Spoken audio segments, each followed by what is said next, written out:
KRIM. With us in the studio this morning, we're talking with KRIM Dawson. And KRIM is an author, and I've really been enjoying just the last few minutes here, having a chance to talk to her before going on to this the show today. And this is all kind of basically wrapped around the idea of the Payson Book Festival, which is coming up in a few weeks. But we have a wonderful opportunity once a week here to talk to some of the different authors that will be at the Payson Book Festival. And specifically this morning, KRIM brings something to the table that I find really interesting, and that is that you've not only published a few books, you self-published, but you're making the transition over to using a publishing company now instead. And I've only got a few thousand silly questions for you, so we'll try and get through these real quick. But first of all, KRIM, thanks for being with us today. We appreciate you being here. Thank you, Randy. Now, when did you first start writing, first of all? My first novel I started writing about 18 years ago. Wow. I had a young son and a broken leg, and every time he took a nap, I got in there and started writing my first novel. Well, there you go. Wow, that's interesting. And what was that about? That's called Congo Crisis, and it is every event in the novel is something that my husband and I experienced when we lived in the Congo as missionaries. And this is where things get really interesting, because the Congo is not an easy place to be. No. And first of all, let's just paint a real quick picture for people that perhaps never have thought about traveling into the center of the African continent to the Congo. This again it's a pretty tumultuous place to be. Yes. That's probably a profound understatement. Yes. The Congo has always been exploited for their resources. So going all the way back to King Leopold, when he called the Congo his garden, Mm-hmm. Even through today, with all of the wars in the eastern part of the Congo, that's called conflict wars, or they're because of conflict minerals. Mm-hmm. So the Congo has always been under duress because of the greed of people trying to get their hands on the resources, whether it's countries or companies. And when we talk resources, we're talking diamonds, we're talking, and I didn't realize it until this morning when you mentioned earlier, but uranium, and they even have little children mining the uranium, that's got its own series of troubling, thoughts. But obviously, there's some profound resources there. A very well-heeled country, but it's everyone's in turmoil over who gets to control all the goodies, apparently. That's right. And the other thing that is mined in the Congo is called coltan. It's a mineral that is used to cool electronic components. So every cell phone, every iPad, tablet, Wow. computer has coltan in it. And so we're carrying a piece of the conflict in our pockets, essentially. Wow. Yeah. And there are people that really suffer as a result of the situation there. Yes. So Mostly children. How many years were you doing missions work there? So we've been doing mission work in the Congo since for about 30 years, Wow. but we lived on the ground about 7 years, and that was because of conflict. We'd be Right. there a year or two, and then a conflict would arise. The State Department would tell everybody to go home, and then we'd come back and go home again. Wow. So It's got to be the rough. conflict kind of moved us back and forth a lot. And you've written several books on this overall topic. Yes, right. I have 3 Congo titled novels: Congo Crisis, Congo Terror, and Congo Ebola. And I self-published them, but they're being picked up by this new publishing company that I'm working with, and they will be reformatted, new covers, and they'll be ready on Amazon in the fall. Now, I'm curious, with people that might have an interest in writing a book, obviously if you self-publish, you write your book, you edit your book, you publish your book, and there's not a whole lot of input from anybody. Correct? Yeah, that's true. Although I have 4 friends with different strengths that have helped me to edit my books over the years. That's a wonderful aid. Yes. But now switching and taking the same works, but going through a publisher, what are some of the things that the publisher said needed to be changed? One bad habit I had was putting the he said, she said at the end of a paragraph. Right. So that sometimes That's it's AP, Associated Press writing style. right, but sometimes that's confusing in dialogue if you're not sure who's doing the speaking. Mm-hmm. So I had to learn to say, wait a minute, he said, and then go on with the rest of the paragraph. Right. So that was a mistake I was making. I was not using enough contractions in American English. Americans speak very casually. And so he's kind of pushing me to make my characters talk less like me and more like the average person on the street. Okay. Yeah, I think my guess would be that if I had to deal with a publisher, it might be the exact opposite for me. They probably want me to clean that up a little bit. Now so this you're taking some books that you already had published yourself and having this publishing company go through the whole book and rework it with you. Yes. So, is that a lengthy process, or I mean, it sounds kind of daunting. It is daunting. So far, being pushed by the publisher, who is himself running the company, doing a lot of the editing, I've gone through the books 4 more times, all of them, trying to make some of the changes, and we're getting ready to do our last round of edits. So since I've been working with him for a little less than a year, I've gone through the books 3 times, getting ready to go through the 4th time, just to get rid of some of the cheesiness. I guess that's the word he used. It's some of my dialogue is not very realistic sounding. Right. Interesting. So he actually referred to it as cheesy. Yes. Okay. He did. That's a technical term. Now as far as the expense of doing that versus doing self-publishing, probably a significant difference in numbers there, I would assume. So this company is what is called author-centric. So the way we set up the contract, when I signed the contract for the works I've done, the works I'm going to do, is that you have the cost of the book itself, and then the profit, which is the rest of the cost. Like, so the book costs $5 to create, and we're selling it for $15. The publisher's going to get 50% of the profit, and I'm going to get 50% of the profit. And so he would get $5, for his work, and I would get $5 to come into my pocket. And as a result of that, in the end, I'm actually going to be making more money than if I go with a regular traditional publisher, which usually you don't just apply to a publishing house. You have to find an agent first who will then represent you to a publishing house. And so by the time the agent takes their percentage and the publishing house takes their percentage, authors are usually left with between 10 and 20% of the profits. Ouch. Yeah. This sounds like a much better opportunity, for you. Yes. And I can't see it as being a disadvantage for the publisher. I mean, it sounds like a pretty innovative way for them to come at this and get those agents out of the way. Yes, it eliminates the agents. Of course, then you have the marketing issue, but he has a good contact list of 100,000 people receiving his newsletter, so he already has a marketing base set up, and has been going to conventions to try to get their company out there. So he's doing the legwork of doing the marketing, which is a big help. With self-publishing, you're doing all the marketing yourself, mostly on social media. And they were even going to the extent of, hey, we think that you need a different sort of cover on the book than what you did originally when you self-published. Right. I mean, they're looking at the inside, outside, and everything in between. Yes, right. The inside they reformatted. So like with my devotionals based on classics, they took the Pride and Prejudice devotional and they reformatted the inside so it looks a little bit more classy or classical, like Victorian era. Right. And then the outside cover, they're trying to pick up the idea of an old leather-bound book. So they changed the outside cover to look like a leather-bound book, even though it's a paperback. I like it. That makes sense. Yeah. So what was the biggest surprise for you going from, again, self-publishing to working with a publisher, albeit a kind of a unique angle on that? But I mean, were there any, wow, I didn't see that coming moments for you? Just the expectation of raising my writing style and voice to be a little bit more mainstream. I think because I focused on grammar for 25 or 30 years. Right.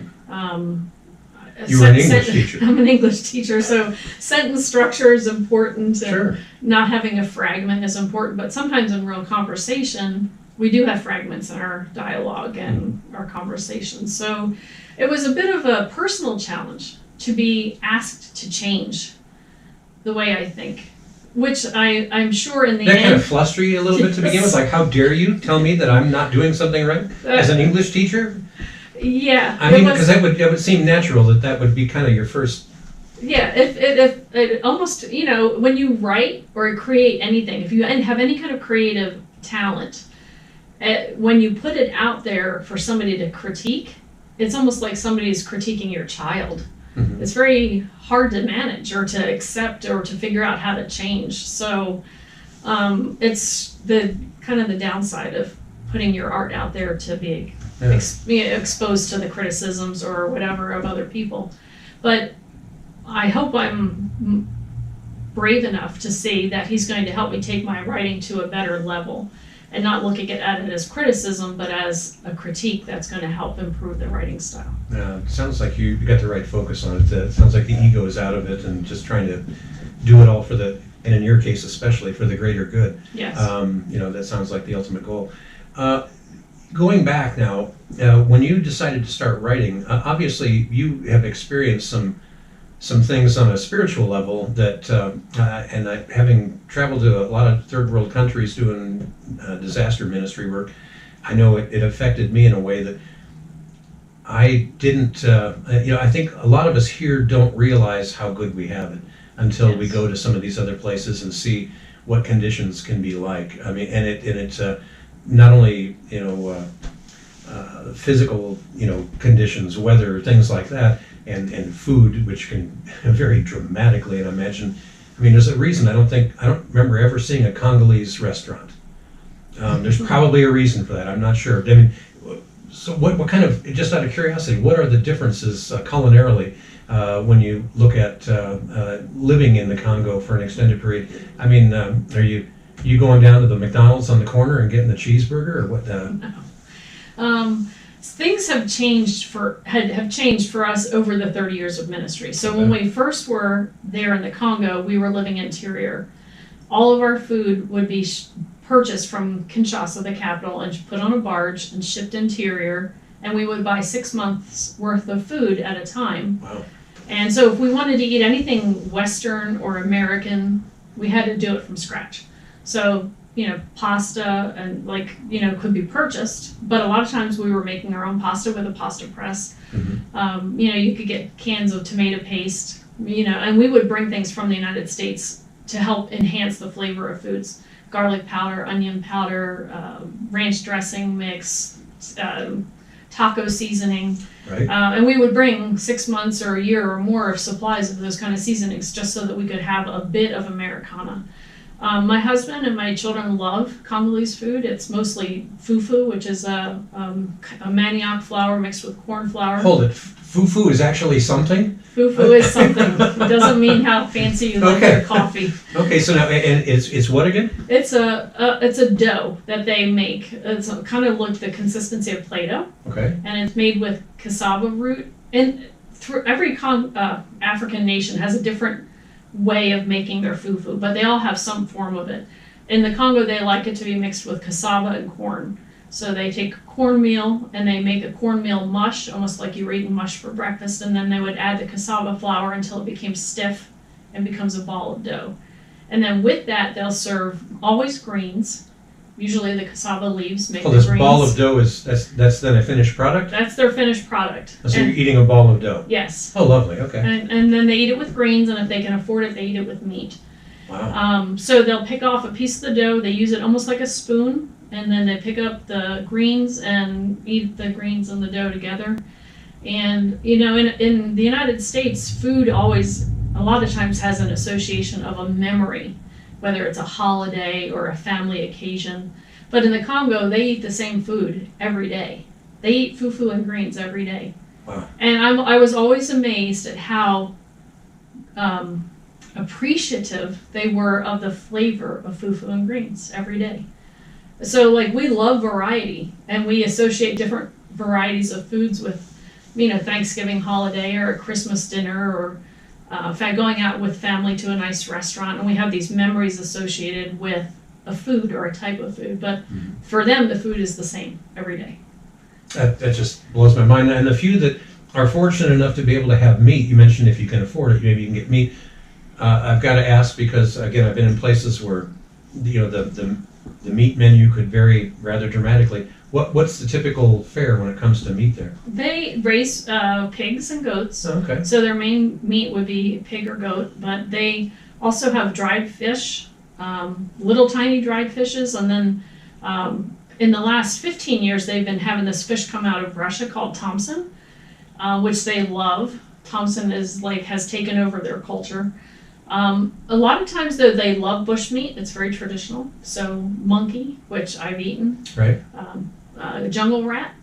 Oh, now I've done monkey, but I haven't done jungle rat. That sounds interesting. I did not do jungle rat. That was something my husband Gail did Yeah. on a missions trip, interior. Wow. But they do love bushmeat, and I know a lot of countries have put pressure on the Congo and African nations to stop eating bushmeat because they're putting animals in an endangered species Right. category. But when somebody's hungry, they're not really caring what the outside world thinks about an endangered species. They want to just All feed too true. themselves. Wow.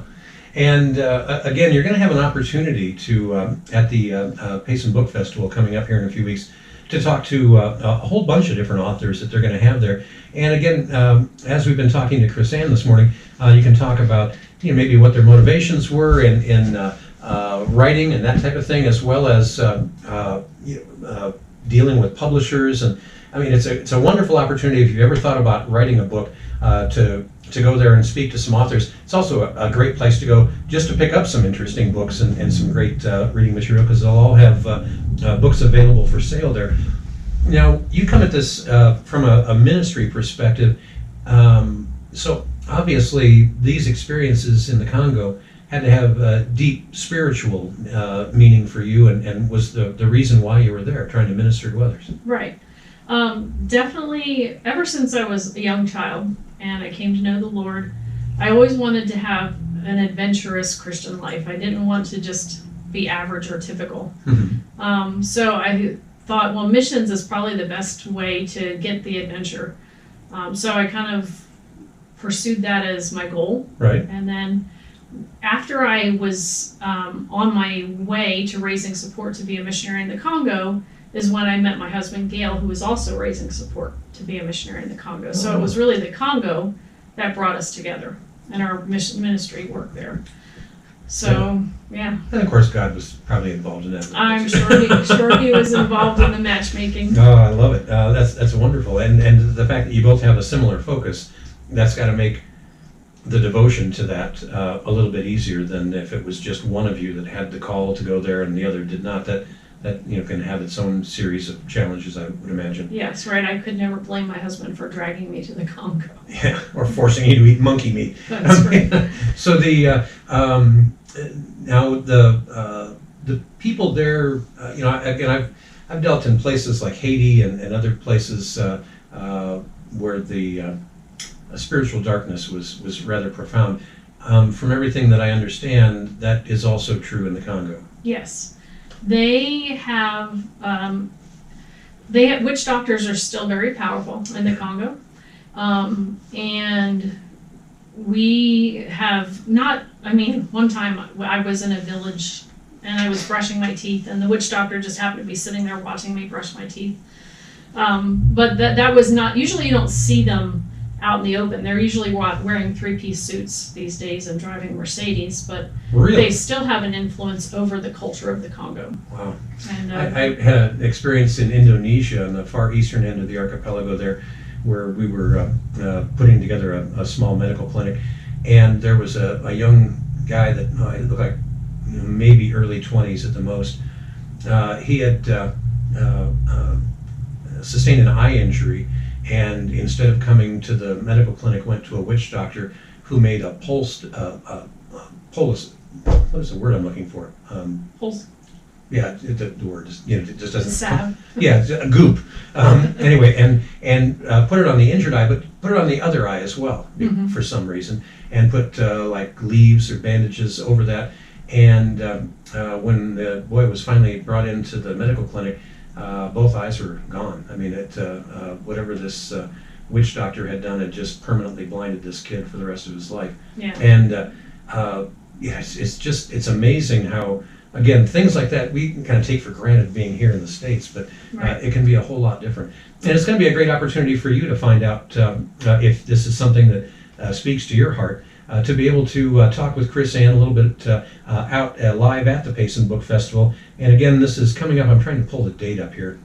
And, July 7th. July 17th, and it's going on. This will be out at the Mademoiselle Hotel and Casino in the ballroom there, right? Mm-hmm. And I believe it runs from 9 a.m. until 3:30 that day. You can find out a lot more by going online to paysonbookfestival.org. And if people are interested specifically in your books, they can find these on Amazon? Yes, they're all on Amazon. The self-published ones that are still there waiting for the formatting with my editor To get rid of the cheesiness. to get rid of the cheesiness.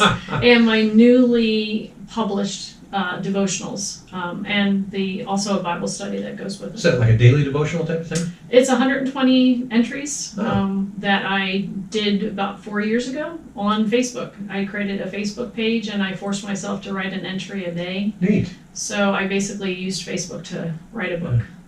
I'm rather addicted to Oswald Chambers, My Utmost for His Highest, guy that I worked with in some ministry in Hungary. Always referred to that as his daily cold slap in the face. It's good to have that. And it's good at what you're doing. So best wishes for continued success. I'm anxious to see what the finished product is with this new publisher, and I'm actually anxious to talk to that publisher myself, so we need to exchange some phone numbers here. Sounds good. Anyway, thank you very much, Chris Ann, for being with us this morning. We hope you get on out there to the Payson Book Festival. Again, you can find out more, even just going on Facebook. Just look for Payson Book Festival. They've got all kinds of interesting information there for you as well. We're going to get you back to more of your favorite country music, or more of your favorite music all the way around, actually. Badfinger coming up, John Waite, Eric Clapton, Marvin Gaye, and a whole bunch more. But first, a quick look at KRIM Country Weather. Now with this morning's KRIM weather. Hit that button before I say anything else. There we go. I just wanted to see something real quick. All right.